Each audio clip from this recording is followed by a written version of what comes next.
আমরা সকলেই জানি আগামী 20শে জুন থেকে শুরু হয়ে যাচ্ছে ভারত এবং ইংল্যান্ডের মধ্যে টেস্ট সিরিজ। 2025-27 সাইকেলের প্রথম ম্যাচ খেলতে চলেছে ইন্ডিয়ান ক্রিকেট টিম। আর সেই টিম তো আমরা সকলেই জানি শুভমন গিল লিড করছে, কিন্তু আজকে যে আমি কথা বলবো সেই টিমে একজন নতুন প্লেয়ার ইনক্লুড করা হয়েছে। প্রথমে আমরা জানতাম যে 18 জন প্লেয়ারের স্কোয়াড সিলেক্ট হয়েছে, কিন্তু আজকে আমরা জানলাম যে হর্ষিত রানা অর্থাৎ আরও একজন ইন্ডিয়ান ফাস্ট বোলার ভারতীয় ক্রিকেট টিমের স্কোয়াডে ইনক্লুড হলো। আমি এই কথা নিয়ে কিছু আলোচনা করব যে হর্ষিত রানার ইনক্লুশন কতটা এফেক্টিভ আনবে এই ইন্ডিয়ান স্কোয়াডে। আরেকটা আমি কথা বলবো, সেটা হলো লস অ্যাঞ্জেলস যে নাইট রাইডার্সের একটা ফ্র্যাঞ্চাইজি, সেই টিম কীরকম পারফরমেন্স করছে। তাই প্লিজ বন্ধুরা, আমার এই প্রতিবেদনের সঙ্গে আপনারা যুক্ত থাকুন। আশা করি এই ভিডিও ভালো লাগবে। তাই ভিডিও শুরু করার আগে প্রত্যেকবারের মতোই একটা কথা বলছি, আমার চ্যানেলটা প্লিজ সাবস্ক্রাইব করুন। সাবস্ক্রাইব করে অল নোটিফিকেশান বাটনটা ক্লিক করুন, তাহলে আমি যখনই ভিডিও ছাড়বো আপনাদের নোটিফিকেশানে পৌঁছে যাবে। যাই হোক, আর বেশি দেরি না করে আমি আমার মূল টপিকে ফিরে আসছি। আমরা আজকে জানতে পারলাম যে ভারতের যে 18 জন স্কোয়াড সিলেক্ট হয়েছিল ইংল্যান্ড সফরের জন্য, আরও একজন নতুন ফাস্ট বোলার ইনক্লুড হলো। সেই ফাস্ট বোলার আর কেউ নয়, হর্ষিত রানা। এবার এইখানেই অনেক বিশেষজ্ঞদের মতামত যে হর্ষিত রানা এবং আনসুল কম্বোজ দুজনেই হচ্ছে ইন্ডিয়া এর হয়ে ইংল্যান্ড সফরে গিয়েছিল, তারা পারফরমেন্স করেছিল, কিন্তু সেখানে হর্ষিত রানার যে পারফরমেন্স তা ছিল অনেকটা সাদামাটা, কিন্তু অপরদিকে আনসুল কম্বোজ কিন্তু অসাধারণ পারফরমেন্স দিয়েছিল। তাই অনেকেই ভাবছে যে কেন হর্ষিত রানাকে ইন্ডিয়ান টিমে ইনক্লুড করা হলো, কেন আনসুল কম্বোজ নয়। তাহলে কি আবার যে গম্ভীরের যে ফেভারিট প্লেয়ার, গম্ভীরের যে ফেভারিটিজম, সেটা কি চালু হয়ে গেল ইন্ডিয়ান ক্রিকেটে? এটা নিয়ে আমরা অনেকেই আলোচনা করেছি যে গম্ভীর তার নিজের পছন্দের প্লেয়ারদের ইন্ডিয়ান স্কোয়াডে নেয়। সেটা আমরা আলোচনা করেছিলাম 2024-এ যখন চ্যাম্পিয়ন্স ট্রফি হয়, সেখানেও হচ্ছে যে আলোচনার বিষয় ছিল যে বরুণ চক্রবর্তী এবং হর্ষিত রানাকে কী করে ইন্ডিয়ান টিমে সিলেকশন করা যায়। কিন্তু আমি তখনও বলেছিলাম যে ইউএইর যে কন্ডিশন, সেখানে বরুণ চক্রবর্তীকে কিন্তু অবশ্যই দরকার ছিল, হর্ষিত রানাকেও দরকার ছিল, কারণ হর্ষিত রানার যে কাটার, যে ফাস্ট বল করতে করতে স্লোয়ার বল, সেটা কিন্তু ইউএইর পিচে খুবই এফেক্টিভ হওয়া দরকার ছিল। যাই হোক, বরুণ চক্রবর্তী ইনিশিয়াল স্কোয়াডে না থাকলেও যশস্বী জয়সওয়ালের ব্যাকআপ হিসেবে গিয়েছিল এবং যশস্বী জয়সওয়ালের জায়গায় লাস্টে প্লেয়িং 15-এ ইনক্লুড করা হয়েছিল বরুণ চক্রবর্তীকে। আর আমরা সকলেই জানি যে 2025 সালের যে চ্যাম্পিয়ন্স ট্রফি ভারত জয়লাভ করেছিল, সেইখানে কিন্তু বরুণ চক্রবর্তীর রোল কতটা ইম্পর্টেন্ট ছিল সেটা আমরা সকলেই জানি। আর হর্ষিত রানাও কিন্তু ভালো পারফরমেন্স করেছিল।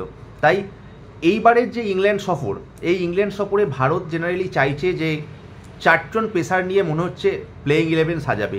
তাই জন্য গম্ভীর হয়তো চাইছে যে 4 জন যেহেতু ফাস্ট বোলিং থাকছে এবং একজন স্পিনার থাকছে, তাই গম্ভীর চাইছে যে 8 নম্বর বা 9 নম্বরে যে বোলার বল করবে, ফাস্ট বোলার হিসাবে সিলেক্ট হবে, সে কিছুটা যেন ব্যাট করতে পারে।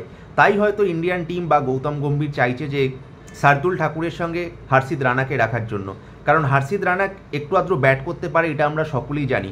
যদিও ইন্টারন্যাশনাল ক্রিকেটে হর্ষিত রানার ব্যাটিং এখনও কিন্তু সেইভাবে চোখে পড়েনি, কিন্তু আমরা এটা জানতে পেরেছিলাম যে যখন কলকাতা নাইট রাইডার্সের লাস্ট ম্যাচটা ছিল, সেই লাস্ট ম্যাচে কিন্তু হর্ষিত রানা একটু ভালো পারফরমেন্স করেছিল, ভালো ব্যাটিং করেছিল।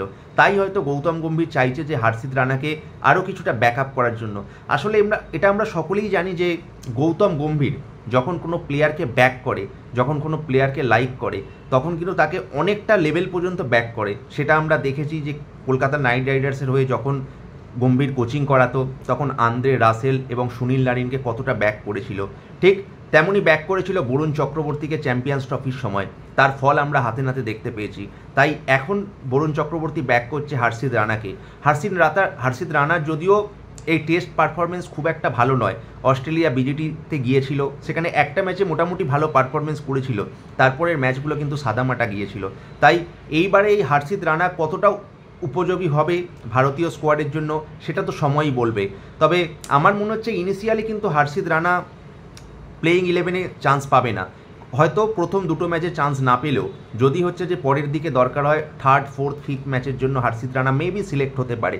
কিন্তু ব্যাড লাক ফর আনসুল কম্বোজ। কিন্তু আমার পার্টিকুলারলি মনে হয় যে এইভাবেই এই সময় ইংল্যান্ডের যে জুন জুলাইয়ের যে কন্ডিশান, সেখানে কিন্তু আনসুল কম্বোজ কিন্তু ফার বেটার দ্যান হর্ষিত রানা ছিল। তবু কেন হর্ষিত রানাকে সিলেক্ট করা হলো সেটা নিশ্চয়ই ভারতীয় ম্যানেজমেন্ট ভেবেছে, কারণ এখানে আমাদের মতো যারা ভিডিও বানাই বা যারা ক্রিকেটটাকে ভালোবাসি তারা কী ভাবছে না ভাবছে সেটা ম্যাটার করে না। ম্যাটার করে যে ইন্ডিয়ার হয়ে যারা সিলেক্ট হয়েছে তারা যেন ভালো পারফরমেন্স করে, সে আনসুল কম্বোজি হোক, হর্ষিত রানাই হোক বা যেই হোক, ঠিক আছে। তবুও আমার মনে হয় যে যদি কোনো প্রিমিয়ার ফাস্ট বোলার যারা আছে তাদের যদি কোনো রকম চোট হয় তাহলে আমার মনে হয় আনসুল কম্বোজ অবশ্যই ইংল্যান্ডে আবার ফ্লাইট ধরবে। ইংল্যান্ডে যাওয়ার সম্ভাবনা কিন্তু খুব ভালো আছে, কারণ আনসুল কম্বোজ খুব উন্নতি করেছে। তার সঙ্গে সঙ্গে তো হর্ষিত রানা থাকছে, বাকি যারা সিলেক্টেড হয়েছে জাসপ্রীত বুমরা, মোহাম্মদ সিরাজ, আকাশদীপ এবং আর্শদীপ সিং তো আছেই, সঙ্গে fast bowling allrounder Shardul Thakur তো আছে। তাই দেখা যাক কীরকম পারফরমেন্স করে হর্ষিত রানা। আমার ভিডিওতে তো অবশ্যই ইংল্যান্ড সফর যখন শুরু হবে তার প্রত্যেক দিনের ম্যাচের শেষে, প্রত্যেক দিনের খেলার শেষে আমার ভিডিও আসতে থাকবে। তাই আমার মনে হয় হর্ষিত রানার ইনক্লুশনটা 50-50, may be good may be bad, but it times will tell that this squad selection, this inclusion how much effect in Indian team and in England soil. So আমার তো মনে হচ্ছে হর্ষিত রানার ইনক্লুশনটা 50-50 ডিসিশন। আপনাদের কি মতামত একটু কমেন্ট বক্সে প্লিজ কমেন্ট করে জানান। আর আমি যে এই ভিডিওতে আমি আরেকটা যে প্রতিবেদন আলোচনা করতে চলেছি সেটা হচ্ছে লস অ্যাঞ্জেলস নাইট রাইডার্সের হয়ে।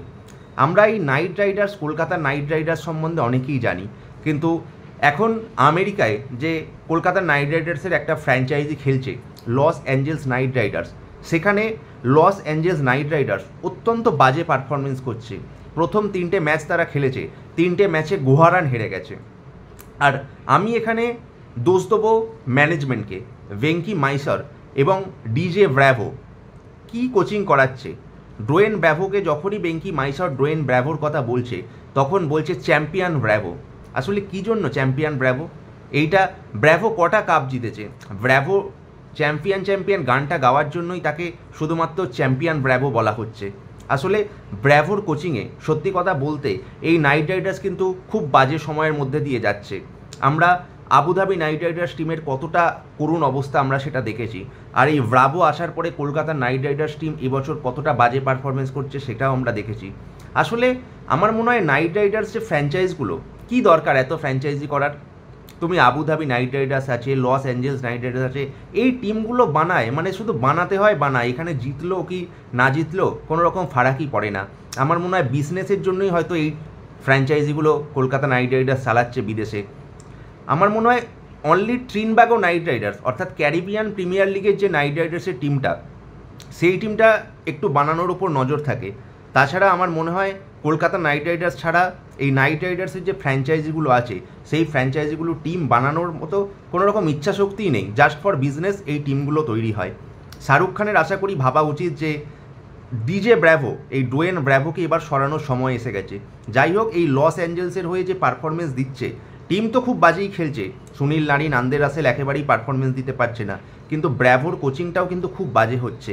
তাই ভালো এটা যে ব্র্যাভো লস অ্যাঞ্জেলসের হয়ে যখন কোচিং করাচ্ছে ম্যাচগুলো অ্যাটলিস্ট হারছে।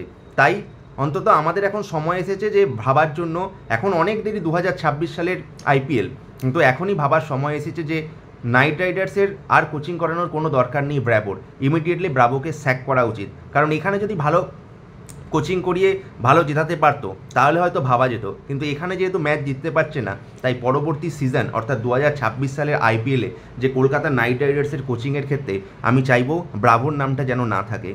আর একটা কথা আমি বলছি, ভেঙ্কি মাইসর, দেখুন তুমি ওনার, তুমি সিইও, তুমি ম্যানেজমেন্টের দিকটাই দেখো, তুমি টিম সিলেকশানে এসো না।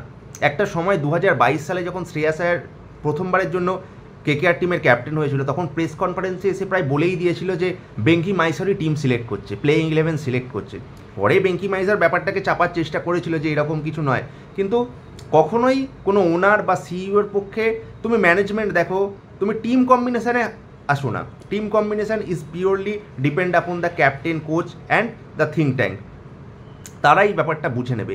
তাই আমি ভেঙ্কি মাইসরের এই অধিক যে নাইট রাইডার্সের যে পরিবারের ওপর যে অধিক ক্রিকেটীয় মানে জিনিসপত্রগুলো দেখার, এইটা আমি একেবারেই ফরে নয়।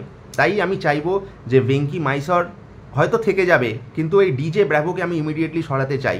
তাই এখন থেকেই হয়তো আমাদের সময় এসেছে যারা কলকাতা নাইট রাইডার্সের ফ্যান, তারা যেন, আজকাল সোশ্যাল মিডিয়া তো খুবই অনেকটাই হাই লেভেলে চলে গেছে, এই সোশ্যাল মিডিয়ার দরুন নাইট রাইডার্স ম্যানেজমেন্টের কাছেও যেন খবরটা যায়। তাই ইতিমধ্যেই আমরা যেন hashtag sack Bravo, hashtag sack DJ Bravo আমরা লিখতে শুরু করি। তাই এই খবরটা যেন এখনই নাইট রাইডার্স ম্যানেজমেন্টের কাছে চলে যায়, তাহলে অন্তত ব্র্যাভোকে আমরা দেখবো না। কারণ ব্র্যাভো সত্যি খুব বাজে কোচিং করাচ্ছে, কী কোচিং করাচ্ছে জানি না। সে আমরা আবুধাবি নাইট রাইডার্সে ক্লিয়ারলি আমরা দেখেছি যে ম্যানেজমেন্টের অভাবে বাজে পারফরমেন্স করেছে। এখন লস অ্যাঞ্জেলস টিমেরও এত বাজে পারফরমেন্স করছে। কি ফরেন প্লেয়ার কেনা হয়েছে, এখানে ক্যাপ্টেন জেসন হোল্ডার হচ্ছে মেন পেসার, তখন বোঝাই যাচ্ছে সেই টিমের কি অবস্থা হবে। তাই এখন থেকেই আমাদেরকে ইতিবাচক ভাবতে হবে। এখন থেকেই আমাদের যে প্রিয় টিম কলকাতা নাইট রাইডার্স কি ভালো করতে হবে। অবশ্যই ট্রেড খুলবে, প্লেয়ারদের আসা যাওয়া থাকবে, কিন্তু সর্বপ্রথম ম্যানেজমেন্টটাকে বেস্ট করতে হবে। তাই ম্যানেজমেন্ট যদি ভালো হয় তাহলে ডেফিনেটলি কলকাতা নাইট রাইডার্স ভালো পারফরমেন্স করবে। তাই আমার প্রতিবেদনটা ছিল এই লস অ্যাঞ্জেলস টিমের পারফরমেন্সটা কীরকম হচ্ছে সেটার, এবং হার্ষিদ রানার ইনক্লুশনটা কতটা এফেক্ট করবে এই ইন্ডিয়ান ক্রিকেট টিমে, যে আগামী পরশু থেকে শুরু হচ্ছে ইম্পর্টেন্ট সিরিজ ইন্ডিয়া ইংল্যান্ডের জন্য। তার জন্য এই সংক্ষিপ্ত প্রতিবেদনটা ছিল। কেমন লাগলো প্রতিবেদনটা একটু কমেন্ট করে জানাবেন। আর যদি ভিডিওটা ভালো লেগে থাকে তাহলে প্লিজ একটু লাইক করবেন, শেয়ার করবেন, কমেন্ট করবেন। আর যদি আমার চ্যানেলে নতুন হয়ে থাকেন, রোজকারের মতো একই বলে থাকি যে চ্যানেলটা প্লিজ সাবস্ক্রাইব করুন, সাবস্ক্রাইব করে অল নোটিফিকেশান বাটনটা ক্লিক করুন। তাহলে আমি যখনই এরকম খেলার ভিডিও ছাড়বো আপনাদের নোটিফিকেশান এসে যাবে। কারণ আমার ভিডিওতে এখন অনেক খেলার ভিডিও আসতে চলেছে, কারণ আগামী পরশু থেকেই শুরু হয়ে যাচ্ছে Shubman Gill led England series. আমাদের সকলের চোখ থাকবে এই সিরিজে, আপনারাও দেখতে থাকুন। তাই আজকের মতো এখানেই শেষ করছি আমার ভিডিও। আবার দেখা হচ্ছে পরের ভিডিওতে। ধন্যবাদ, নমস্কার, শুভরাত্রি।